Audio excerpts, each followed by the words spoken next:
Menas kaip gyvenimas, gyvenimas kaip menas. Kuris požiūris atskleis mums tikrąją tiesą apie Mikalojų Konstantiną Čiurlionį?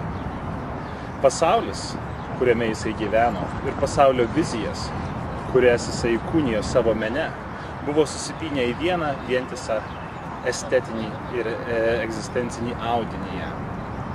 Šiandien mes norime pažvelgti į Čiurlionio kūrybą ne kaip į objektus esančius muziejų menėse, bet kaip į fenomeną, kuris nurodė mums ateitį, kuris buvo įkūnytas šiuose utopinių vizijų vietose. Esame Flushing Meadows, Queens, New York. Ateities vizija drąsi, įkvepianti, bekompromisinė. Į dangų besistebėtys ateities bokštai, kaip augalai, kaip nežemiškieji aerodromai, kaip kosminiai aerodromai. Kasgi buvo šie žmonės? Philipas Johnsonas ir Richardas Fosteris sukūrė šį New Yorko valstijos paviljoną 1964 metų New Yorko pasaulinė ekspozicija. Iš kur jie sėmėsi šių kosminių vizijų? Ar tai buvo vien tik tai visatos užkariavimo era, ar dar kažkas? Koks buvo Čiurlionio vaidmuo šiame procese? Tai yra klausimas, kurį mes norime užduoti šiandien. Šie futuristiniai bokštai buvo pastebėti ir Holivudo režisierių. Jie pasirodė filme Vyrai juodais drabužiais, bet tik tai kaip parodija. Buvo ironiškai sakoma, kad tai yra vieta, į kurią ateiviai nusileis ir iš kurios pakils. Bet ar galėjo Philipas Johnsonas siekti kažkokios labiau autentiškos tiesos? Galbūt jisai buvo vedinas tikrosios kosmologijos, Čiurlionio kosmologijos. Ar mes tai žinome? Ne, šiuo metu dar ne, bet mes ieškosime toliau.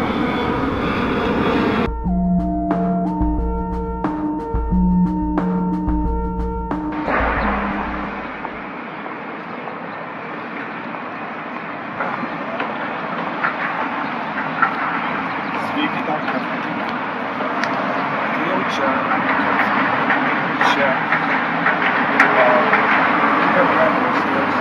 tam, kad pastačiau Čiurlionį. Čiurlionį, kuris nedviprasmiškai turėtų padėti 20 menininko lino, kuris nedviprasmiškai turėtų būti čia. Kifer ir Šagalo ir kitais didžiaisiais 20 amžiaus pačiais meistrais. Bet jo čia nėra. Kodėl dar kartą mąstome apie Čiurlionį, jo meną, muziką, dailę? Galbūt tai ne tas Čiurlionis, kurį mes pažįstame. Galbūt jis, kaip vyras, kaip ūsų nešiotojas, kaip laisvas žmogus, sugebėjo nueiti kitą kelią. Sugebėjo pratęsti savo sielą, savo davinčią progą, savo šifruotę, kurią atpažįstame dabar 21 amžiuje. Čiurlionis, Maironis, Davidonis.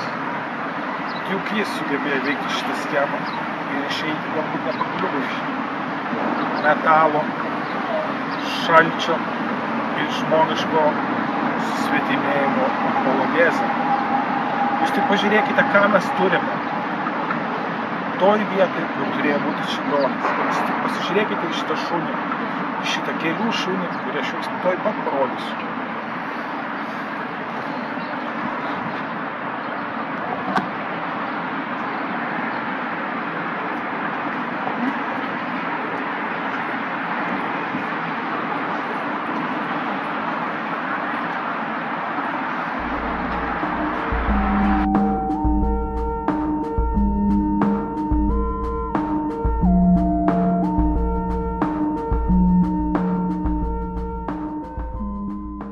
Neoklasikinis mauzoliejus, Metropoliteno meno muziejus New Yorke.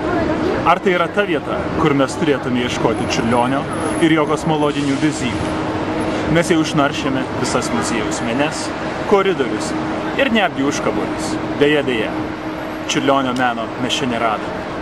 Jei čia Čiurlionis ir buvo, meno jis nekūrė. Jo palikimas yra visai kitokio pobūdžio. Koks tas pobūdis yra? Mums dar teks išsiaiškinti.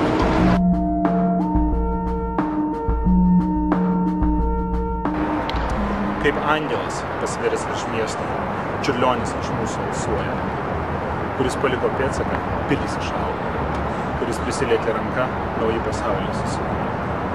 Čiurlionio meno mes neradome čia, bet mes pradedame suvokti jo tikrąjį palikimą. Ir tai tik taip pačia.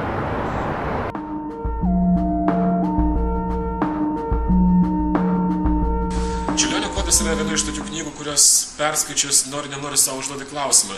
Vis dėlto, ar ne kartais ne per daug greitai mes skubame atmesti praeities genijų įžvalgas, visur ieškodami vieno logikos ir racionalumo.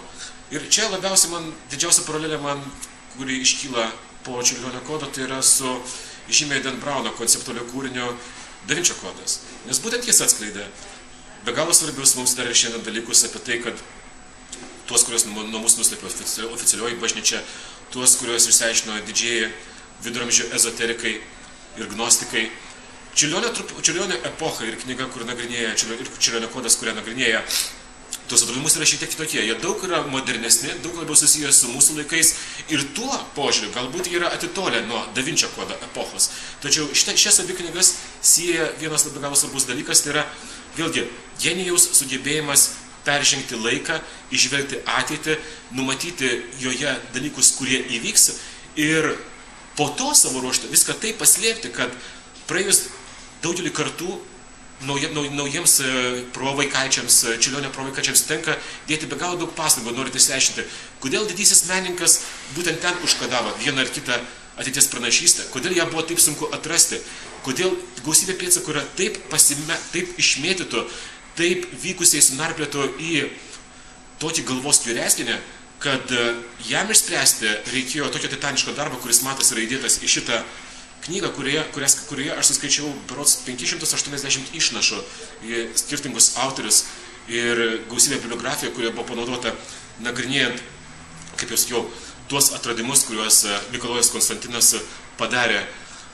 garsiai savo žygę iš Peterburgo į Varšuvą metu ir kuriuos užkodavo tiek savo paveikslų paraštėse, tiek kai kuriuose savo muzikinių kūrinių frazėse ir kuriuos praėjus jau 100 metų, beveik 100 metų, vėlgi atkūrė, dešifravo ir plačiai visuomenėje pristatė autorių kolektyvas, kurį aš labai norėčiau pasveikinti su šita knyga. Nesiimu spręsti dėl jos meninės vertės, kadangi tai jau vis dėlto yra kiekvieno žmogaus literatūrinės skonio dalykas, tačiau pažintinė šitos knygos vertė yra tikrai neabejotina ir su tuo turėtų sutikti bet kuris kritikas.